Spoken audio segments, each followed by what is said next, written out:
नमस्कार मंडळी, श्री स्वामी समर्थ. स्वागत आहे तुमचे माझ्या यूट्यूब चॅनलवरती. आजचा दिवस तुम्हाला खूप छान सुखाचा आनंदाचा जाऊ हीच मी स्वामींच्या चरणी प्रार्थना करते आणि आज या नवीन व्हिडिओला सुरुवात करते. उद्या 27 फेब्रुवारी वार शुक्रवार आणि या दिवशी आलेले आहेत आमलकी एकादशी. प्रत्येक महिन्यामध्ये 2 एकादशी येतात आणि प्रत्येक एकादशीचं महत्त्व हे सुद्धा वेगवेगळं असतं. धार्मिक शास्त्रामध्ये या एकादशीला मोक्षदायिनी एकादशी असे सुद्धा म्हटले जाते. या दिवशी भगवान विष्णू तसेच आवळ्याच्या झाडाची पूजा करण्याचे विशेष महत्त्व आहे. असे मानले जाते की जेव्हा भगवान श्रीहरी विष्णूंनी सृष्टीची निर्मिती केली तेव्हा भगवान विष्णूने आवळ्याला मूळ वृक्ष म्हणून स्थापित केले होते आणि त्याच्या प्रत्येक भागात देवता वास करतात. आमलकी म्हणजे आवळा असल्याने आयुर्वेदात त्याला अमृतफळ म्हटले जाते आणि म्हणून या आवळा एकादशीच्या दिवशी आवळा खाणे आणि आवळा दान केल्याने चांगले आरोग्य, आनंद आणि समृद्धी प्राप्त होते. पद्यपुराणानुसार हे व्रत केल्याने जाणून बुजून केलेले किंवा नकळत केलेली पाप, वाईट कर्म, दुःख नष्ट होतात आणि मृत्यूनंतर वैकुंठधाम प्राप्त होते. या आमलकी एकादशीला रंगभरी एकादशी असेही म्हणतात, कारण या दिवशी भगवान शिव देवी पार्वतीच्या लग्नानंतर पहिल्यांदाच काशीत आले होते. धार्मिक दृष्टीने आमलकी एकादशी ही अत्यंत महत्त्वाची तिथी असल्यामुळे या दिवशी काही प्रभावी उपाय आणि सेवासुद्धा केल्या जातात. आज या व्हिडिओमध्ये मी तुम्हाला एक अतिशय प्रभावी असा उपाय सांगणार आहेत. उद्या शुक्रवार आमलकी एकादशीला तुम्ही उपवास नाही केला तरीही चालेल, पण आईने आपल्या मुलांसाठी इथे लावा असा एक दिवा.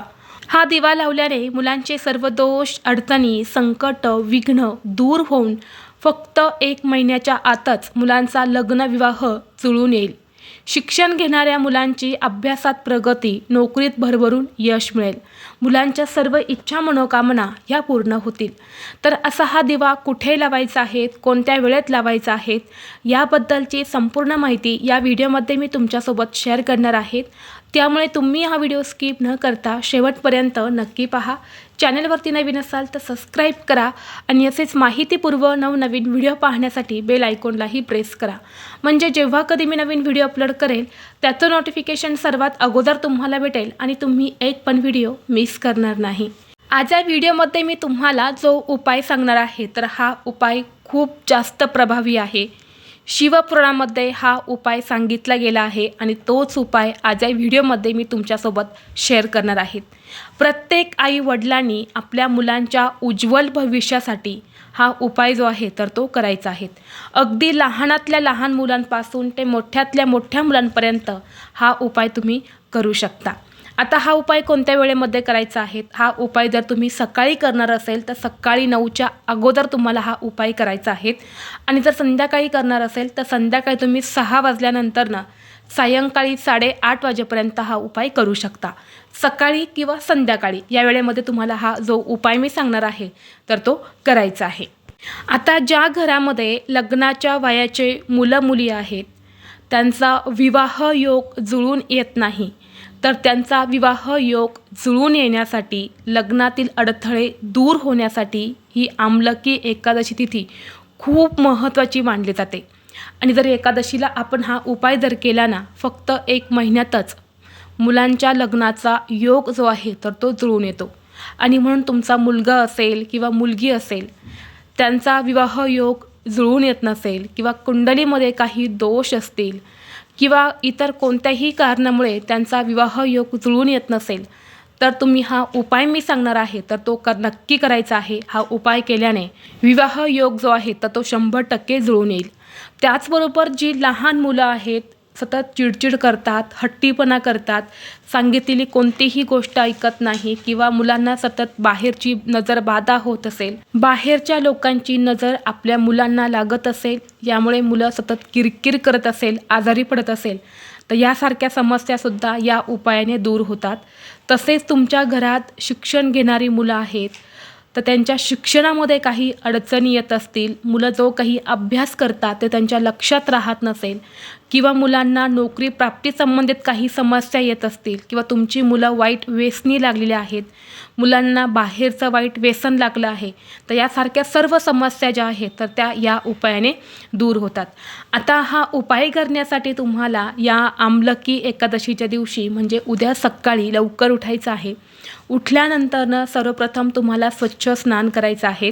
स्नान करत असताना अंघोळीच्या पाण्यामध्ये तुम्हाला चिमूटभर हळद आणि एक तुळशीपत्र टाकायचं आहे. या दिवशी तुळशीची पानं तोडली जात नाही, म्हणून एकादशीला जी काही तुळशीचं पानं आपल्याला लागत असतं तर ते आदल्या दिवशीच म्हणजे आजच तोडून ठेवायचे आहेत आणि उद्या तीच तुम्हाला अंघोळीच्या पाण्यामध्ये टाकायचे आहेत. खास करून मुलांच्या अंघोळीच्या पाण्यामध्ये सुद्धा तुम्हाला थोडीशी हळद आणि एक तुळशीपत्र टाकायचं आहे. यानंतर आपल्या देवघरातील देवांची विधिवत पूजा अर्चा करून घ्यायची आहे. धूप दीप अगरबत्ती लावून वातावरण हे प्रसन्न करायचं आहे. जर तुमच्या देवघरामध्ये भगवान श्रीहरी विष्णूंची मूर्ती असेल तर मूर्तीवरती अभिषेक करा. फोटो असेल तर स्वच्छ पुसून काढा. तुळशीपत्र अर्पण करायचे आहेत. पिवळ्या रंगाची फुलं अर्पण करायची आहे. धूप दीप अगरबत्ती लावून वातावरण हे तुम्हाला प्रसन्न करायचं आहे आणि यानंतर लगेच तुम्ही सकाळी हा उपाय केला तरीही चालेल. आता उपाय करण्यासाठी तुम्हाला एक ताट घ्यायचं आहे. ताटामध्ये हळद, कुंकू, अक्षता तुम्हाला घ्यायच्या आहेत. एक मातीची पंती घ्यायची आहे. त्यामध्ये शुद्ध गाईचं तूप घालायचं आहे आणि दुहेरी कापसाची वात करून त्या दिव्यामध्ये तुम्हाला लावायची आहे. यानंतर तुम्हाला एका कपामध्ये थोडंसं गाईचं कच्चं दूध घ्यायचं आहे. कच्चं दूध म्हणजेच गरम न केलं दूध असतं तर ते घ्यायचं आहे आणि यानंतर या सर्व वस्तू घेऊन तुम्हाला आवळ्याच्या वृक्षापाशी जायचं आहे. साक्षात बघा या आवळ्याच्या वृक्षाखाली भगवान विष्णू आणि माता लक्ष्मीची पूजा केली जाते.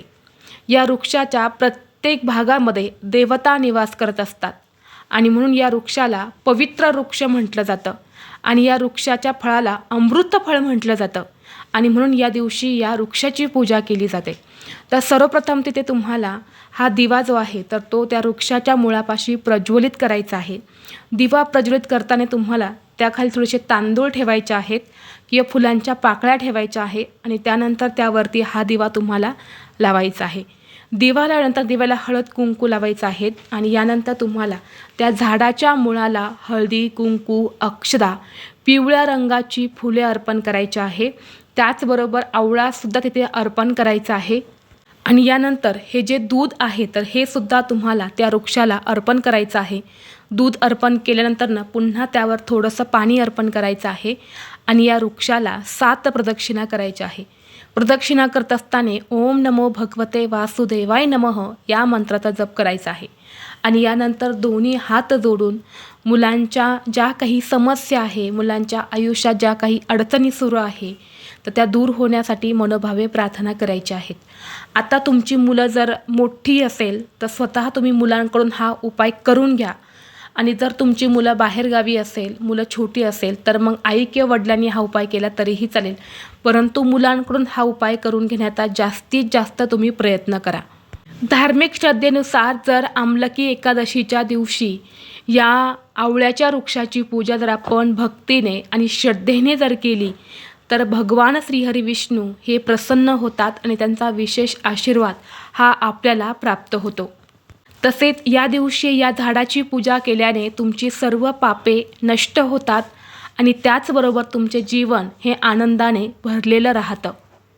तसेच भगवान विष्णूंच्या आशीर्वादाने घर नेहमी अन्न आणि संपत्तीने भरलेले असते. या आमलकी एकादशीच्या दिवशी आवळा खाल्ल्याने, आवळ्याचं सेवन केल्याने सर्व रोग आजार जे आहेत तर ते सुद्धा दूर होतात. तसेच या दिवशी आवळा दान केल्याने जीवनातील सर्व अडथळे दूर होतात असं सुद्धा म्हटलं जातं. तसेच या आमलकी एकादशीच्या दिवशी तुळशीची विधिवत पूजा करून तुळशीला आवळे अर्पण करावे, कारण तुळशीला साक्षात माता लक्ष्मीचं रूप मानलं जातं आणि जिथे लक्ष्मी असते तिथे भगवान विष्णू हे स्वतः निवास करत असतात. विष्णूंना तुळस ही अत्यंत प्रिय आहे आणि म्हणून एकादशीच्या दिवशी तुळशीची पूजा करून तुळशीला जर आपण आवळे अर्पण केले तर आपल्या घरातील दरिद्रता गरिबी ही दूर होते आणि घरात सुख शांती समृद्धी नांदू लागते. तसेच जर तुमच्या घरामध्ये सतत नवरा बायकोंची भांडणं होत असेल, दोघांचं अजिबात पटत नसेल, कोणतीही गोष्ट बोलायला गेल्यानंतर त्याचं रूपांतर हे भांडणामध्येच होत असेल, तर या आमलकी एकादशीच्या दिवशी पती आणि पत्नी या दोघांनी मिळून आवळ्या वृक्षाची पूजा करायची आहेत आणि दोघांनी सोबत या आवळ्या वृक्षाला 7 प्रदक्षिणा करायच्या आहेत आणि तुमच्या विवाहिक जीवनातील समस्या दूर होण्यासाठी प्रार्थना करायच्या आहेत. तसेच घरामध्ये सतत वाद विवाद क्लेश भांडणे होत असतील तर या दिवशी आपल्या देवघरासमोर बसून ओम नमो भगवते वासुदेवाय नमः या मंत्राचा 108 वेळा जप करावा. तसेच जर तुमचा छोटा मोठा उद्योग व्यवसाय असेल, तो चांगला चालत नसेल किंवा तुम्हाला कोणत्याही कामामध्ये यश मिळत नसेल, तर या आमलकी एकादशीच्या दिवशी आवळ्याचं झाड खरेदी करून ते आपल्या घरी लावावं. यामुळे कुटुंबाची भरभरून प्रगती होते. त्याचबरोबर जर तुमच्या जीवनात एखादा शत्रू असेल, शत्रूचा तुम्हाला वारंवार त्रास होत असेल, शत्रू तुमच्यावरती गुप्तवार करत असेल, तर असा शत्रू त्रास दूर होण्यासाठी या आमलकी एकादशीच्या दिवशी आवळ्याच्या वृक्षाला जल अर्पण करून त्या आवळ्याच्या झाडाच्या मुळापासली माती जी आहे तर ती उचलून तुमच्या कपड्यावरती एक टिळक लावायचा आहे. या वृक्षाला 11 प्रदक्षिणा करून तुम्हाला तुमच्या जीवनातील शत्रू त्रास दूर होण्यासाठी प्रार्थना करायची आहे. तर हा एक उपायसुद्धा तुम्ही उद्या आमलकी एकादशीला करू शकता. तर ही अत्यंत महत्त्वाची माहिती मला तुमच्यापर्यंत शेअर करायची होती. व्हिडिओ तुम्हाला आवडला तर लाईक करा, चॅनलवरती नवीन असाल तर सबस्क्राईब करा आणि हा व्हिडिओ आपल्या मित्रपरिवारासोबत जास्तीत जास्त शेअर करा. चला तर मग भेटू असंच पुढल्या एका नवीन व्हिडिओमध्ये. तोपर्यंत सर्वांना श्री स्वामी समर्थ.